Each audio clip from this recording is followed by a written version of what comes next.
While most movies are mass-produced entertainment and escapism, there are some that have a profound impact on culture. Whether intentionally or not, some films have brought social issues to light, affected laws, forwarded ideologies, both good and bad, and generally changed the course of history through their impact on society. Here are 10 films that, for better or worse, made their mark.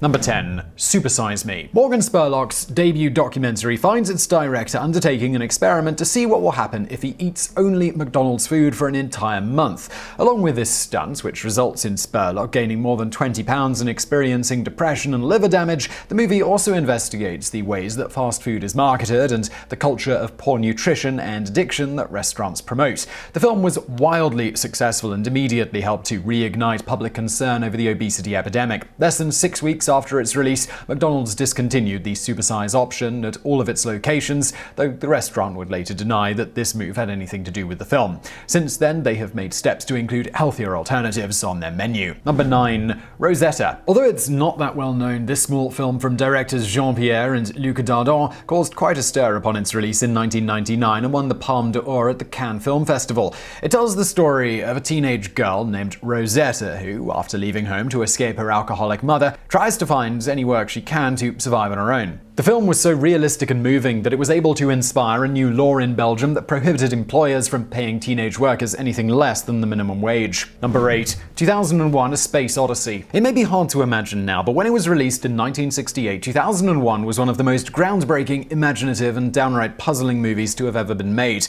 The film, which in part follows a space mission to Saturn, was praised for its attention to detail and scientific realism and the number of technologies that it predicted, like flat-screen TVs and voice recognition software. Its influence on later films is immeasurable, but most importantly, it captured the public imagination about the possibilities of space travel and inspired many of the NASA scientists who would put a man on the moon a year later.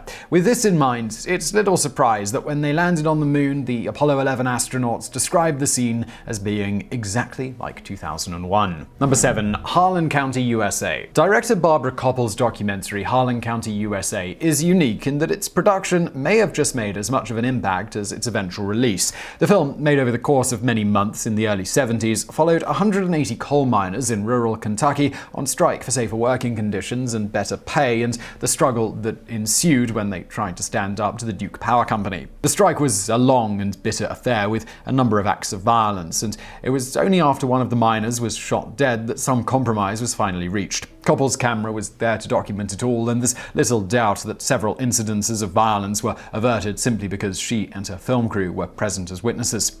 The film won the Academy Award for Best Documentary in 1976, and its success helped the miners in Harlan County, as well as other parts of the country, gain the public awareness they needed to secure safer working conditions. Number 6. JFK. Oliver Stone's film about the assassination of John F. Kennedy instantly became one of the most controversial films ever made when it premiered in 1991. Before it was even released, critics and historians were attacking its theory about a possible government conspiracy behind the murder of the president, with many saying that Stone played fast and loose with the facts and the film dishonored Kennedy's legacy. Stone received countless death threats, and the president of the MPAA even wrote an article comparing the film to Nazi war propaganda. All of this media attention, it only contributed to the film's success and helped restart the debate over what really happened in Dallas in 1963. As a result, the President John F. Kennedy Assassination Records Collection Act of 1992 was signed into law, and the Assassination Records Review Board was formed. The board collected all of the material and historical records related to the assassination in order to make it available to the public. Since then, this material has been slowly doled out. Number 5. An Inconvenient Truth. Whether or not you agree with the premise, there's no denying that former Vice President Al Gore's film about the possible dangers of global warming became a cultural phenomenon. In addition to being the 4th highest-grossing documentary in US history, An Inconvenient Truth is credited with raising awareness of the issue around the world and helping to make climate change a major subject of debate in subsequent political campaigns. In the years since its release, the film has become required viewing for government government officials in a number of different European countries, and has even been used to much controversy as part of the science curriculum in some American high schools. Number 4. The Battle of Algiers. One of the very best films that no one's ever heard of, 1966's The Battle of Algiers charts the struggles of the Algerian War of Independence in the 1950s, when revolutionary cells of freedom fighters began a campaign of guerrilla warfare against French colonialists. Because of its incendiary content, the film was banned in France for 5 years after its release and was condemned by a number of government officials. The 1960s were a time of massive decolonization around the world, and many have claimed that the Battle of Algiers emerged as a kind of manual for how to conduct urban and guerrilla warfare, and it has been said that groups like the Black Panthers and the Irish Republican Army implemented some of the tactics that were used in the film. The movie's influence was so far-reaching that it has since been used as a teaching tool for counterinsurgency teams, and it was even screened at the Pentagon in 2003 as an example of the problems faced by the US military in Iraq. Number 3. Triumph of the Will. The prototypical propaganda film Triumph of the Will is the prime example of the ways that art can be used for evil purposes. Ostensibly a documentary about the 1934 Nazi Party Congress in Nuremberg, Triumph of the Will is actually a carefully constructed piece of propaganda designed to champion the ideology of Adolf Hitler. It begins with the dictator arriving in the city to fanatical cheering and celebration, and goes on to show a number of speeches by Nazi leaders, as well as parades of US soldiers and footage of the many ways that the people of Germany were uniting in support of the Third Reich.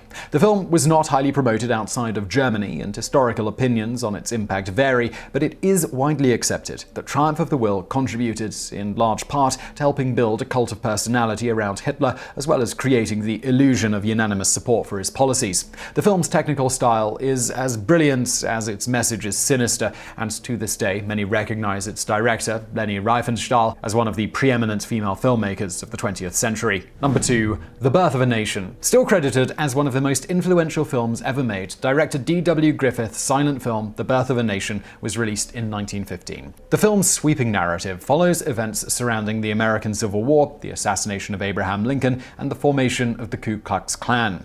The film was a huge success, but it immediately came under scrutiny for its historical inaccuracies and blatant racism. It was condemned by a number of organizations, including the NAACP, and several major cities banned its release. In the places it was released, including Boston and Philadelphia, riots often broke out, and at least one white man murdered a black teenager after seeing it. According to one journalist, The Birth of a Nation contributed in large part to the reformation of the Ku Klux Klan in the 1920s, and it is said that the Klan used the film as a recruiting tool for a number of years. Despite its bigoted ideology, the film is regarded by a number of film scholars as one of the greatest movies ever made due to the number of technical breakthroughs it provided. Not only did it establish that films could be longer than an hour and still hold the audience's attention, but Griffith's direction is commonly regarded as having given rise to the visual language of modern film, and many of the editing and shooting techniques pioneered in the film, they're still utilized today. Number 1. The Thin Blue Line. While the actual impact of some of the films on this list is hard to calculate, there's no denying that director Errol Morris's famed documentary The Thin Blue Line actually made a difference,